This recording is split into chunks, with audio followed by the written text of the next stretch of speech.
বাঁচবই বা কতদিন আমরা? সর্বোচ্চ 100 বছর।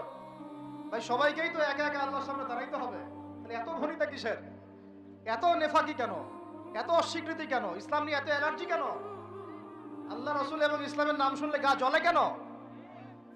কোরআন সুন্নাহর বিধানের কথা শুনলে কেন মনে হয় যে বাঁকা চোখে তাকান কেন? না জানি আবার কি বলতেছে, কোন জঙ্গি আসলো, কোন সন্ত্রাসী আসলো, এগুলো কি শুরু করছে? এটা কোরআনের কথা, হাদিসের কথা, আল্লাহর কথা, রসুলের কথা। এখানে এইসব এইসব শব্দ প্রয়োগ করেন কেন? কবরে কি আমরা যাবো, আপনারা যাবেন না? আপনাদেরকে হিসাব দেওয়া লাগবে না? কি মনে করতেছেন আপনারা? আর এই উম্মার বিজয়ের জন্য কি শুধু আমাদের একার দায়িত্ব না, সবার দায়িত্ব আছে? সবাই মিলে তো শক্ত হাতে একটা হাতল ধরলে না ইসলাম বিজয় হবে।